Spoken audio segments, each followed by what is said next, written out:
Halo, assalamualaikum teman-teman semuanya. Selamat pagi, selamat siang, selamat malam, dimanapun kalian berada. Sehat-sehat semua ya. Well guys, di video kali ini kita akan ngebahas tentang big plot hole apa aja nih yang terjadi di film Deadpool and Wolverine. Serta aku akan bahas nih ya semua pertanyaan teman-teman yang udah masuk ke kolom komentar, ke grup spoiler Telegram yang akan kita bahas di sini, dan kita akan kupas tuntas sebenarnya big plot hole apa aja yang terdapat di film Deadpool and Wolverine ini. Kalau kita sangkut pautkan dengan series Loki season pertama dan season kedua, pasti akan ada banyak sekali fakta yang baru dan bahkan yang tidak sejalan ya teman-teman. Kita juga akan bahas tentang cerita Deadpool ini yang banyak sebagian dari orang itu mengkritik pedas story atau cerita dari film Deadpool and Wolverine ini. Katanya ceritanya B aja, basic, bahkan ada yang ngeret rendah banget dikarenakan ceritanya itu ngaur ngidul tidak jelas, tetapi hanya menjual kemunculan cameo dan juga hero-hero terdahulu full of cameo. Nah, kita akan bahas ini teman-teman ya. Tapi sebelum itu, bagi kalian yang belum join grup spoiler Telegram Jokastoy, segera join. Link invite grupnya sudah aku pin di kolom komentar, dan jangan lupa juga untuk follow official account TikTok dan Instagram Jokastoy.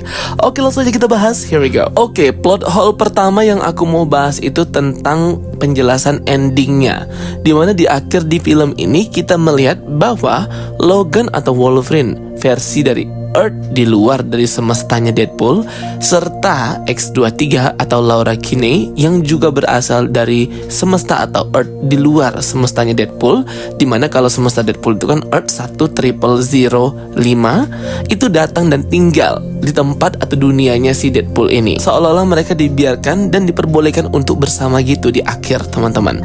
Tentu ini adalah hal yang melanggar peraturan dari multiverse, baik itu sebelum He Who Remain menjadi pemimpin Secret Timeline maupun sekarang sudah berada si Loki yang menjadi pemimpin multiverse.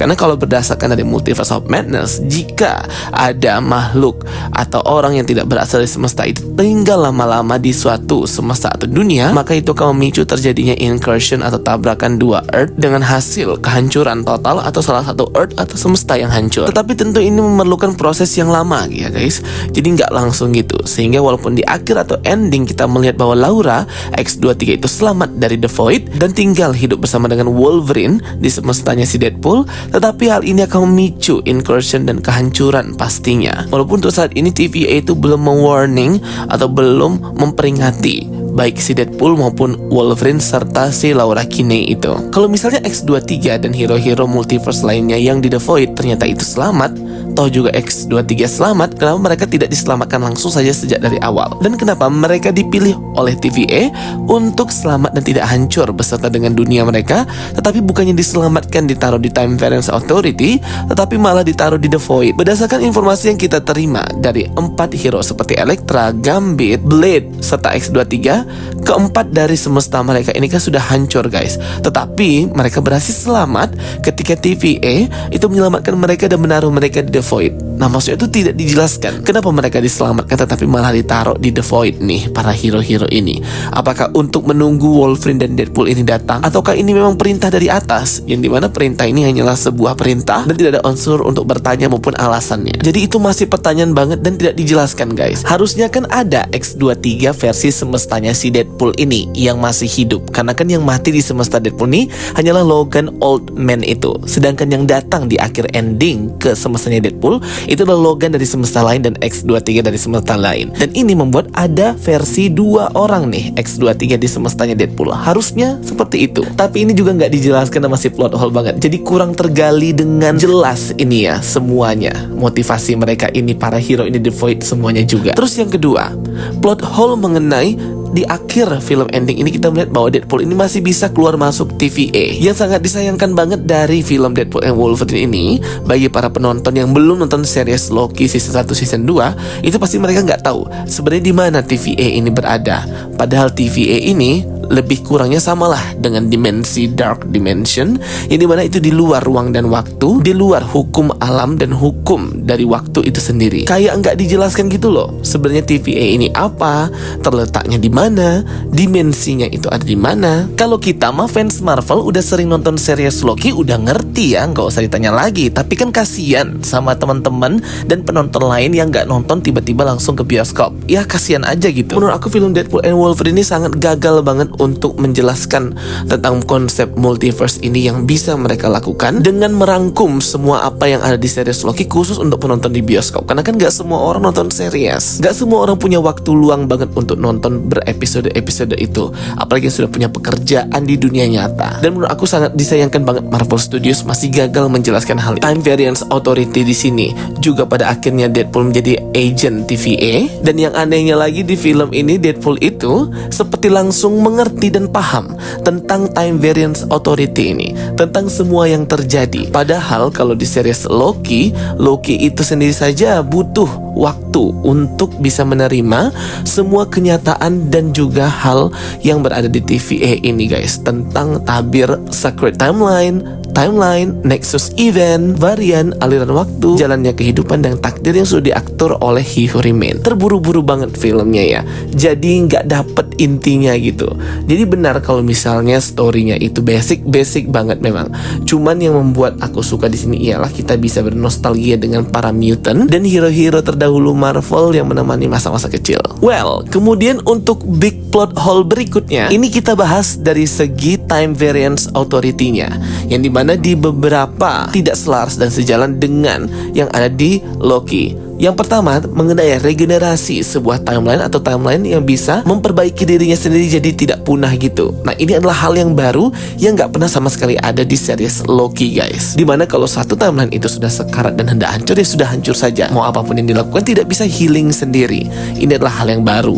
Kemudian di sini Time Variance Authority tidak menyebut mereka makhluk-makhluk ini lagi, baik yang di The Void maupun di luar The Void itu varian. Jadi TVA di sini lebih melabelkan mereka di others atau yang lain, mengindikasikan bahwa memang tidak ada namanya varian lagi.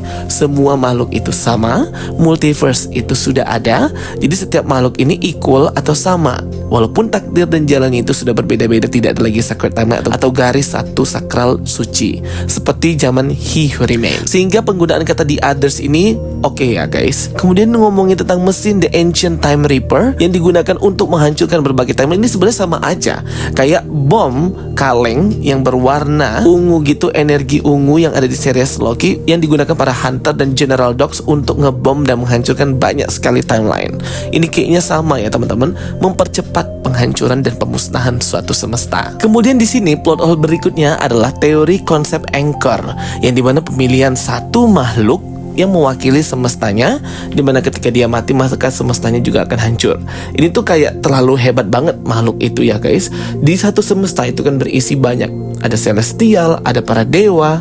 Jadi kalau hanya menggantungkan satu semesta dengan satu hero atau makhluk yang disebutkan anchor kalau di film Deadpool and Wolverine ini, agak sedikit lazy writing sih kalau menurut aku. Jadi banyak sih kalau aku baca-baca di kolom komentar ya, entah itu di komunitas, entah di kolom komentar di video channel aku di TikTok, banyak yang masih tidak percaya dengan apa yang disebutkan oleh Mr. Paradox terkait konsep anchor ini, yang merupakan konsep perwakilan satu makhluk, satu hero untuk satu semestanya.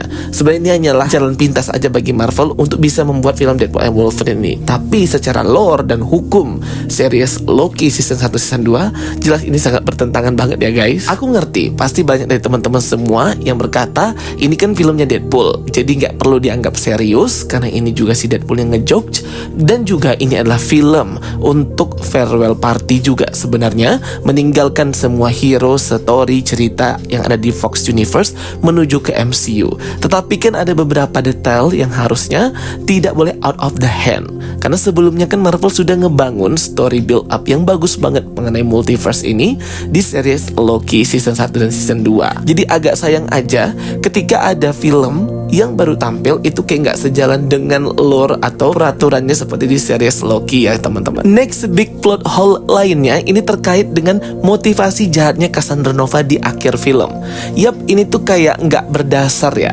Jadi tuh kayak belum ada build up yang kuat banget di awal film. Mengapa Cassandra Nova sampai benci banget dan ingin menghancurkan seluruh timeline semesta-semesta dengan menguasai energi mesin The Time Reaper milik si Mr. Paradox itu.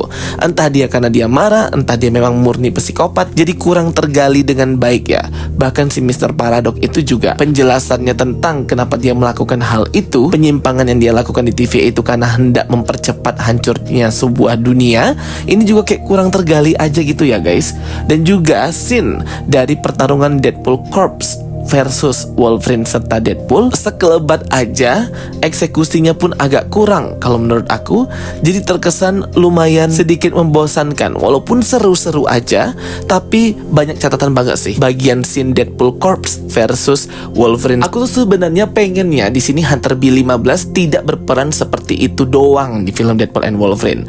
Padahal kan dia adalah karakter original dari series Loki season 1 dan season 2. Harusnya di akhir ada conclusion, ada kesimpulan nih sebenarnya apa terjadi semuanya. Jadi diceritakan dulu lah awalnya itu seperti apa.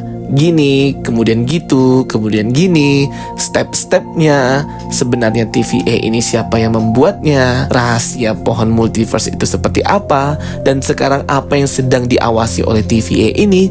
Kayak kurang aja sih menurut aku ya. Makanya film ini tuh kayak langsung fokus aja gitu ke Deadpool dan si Wolverine-nya, dan juga para cameo-nya, serta konfliknya yang hanya berputar-putar di situ saja. The Void, Earth 10005, The Void, TVA, The Void, Earth 10005, sehingga kurang terjangkau dengan baik gitu ceritanya. Ceritanya tuh bukan jelek guys, ceritanya seru kok. Cuman ada yang kurang aja gitu. Pasti teman-teman juga merasa. Walaupun seperti itu, tapi aku masih tetap seneng ya. Aku nonton sampai 3 kali guys. Jadi ya tetap masih banyak sih yang suka banget dengan film Deadpool ini, bahkan nonton berkali-kali. Dan keuntungannya aja sekarang sudah sampai $200 juta lebih. Padahal baru 4 hari ya teman-teman. Kalau di Indonesia, kalau di luar negeri baru tayang 3 hari lah mungkin ya, sama besok. Semoga aja sukses film Deadpool and Wolverine ini. Oke guys, itu dia beberapa ya big plot hole yang menurut aku paling major, paling utama, dan paling inti yang harus kita bahas. Sebenarnya masih banyak yang lainnya berintilan. Nanti kita bahas aja di video yang lain. Coba dari penjelasan aku itu kalian tulis di kolom komentar gimana nih pendapat kalian. Apakah setuju dengan plot hole yang Jokastoy jelaskan di atas? Kalau memang kalian ada plot hole lainnya yang mungkin aku lewatkan, boleh banget tulis di kolom komentar, nanti aku jawab ya teman-teman. Kita sebisa mungkin nge-breakdown film Deadpool and Wolverine ini dengan sangat detail. Thank you for watching my videos. Don't forget to like and subscribe. Bye bye and see you next time.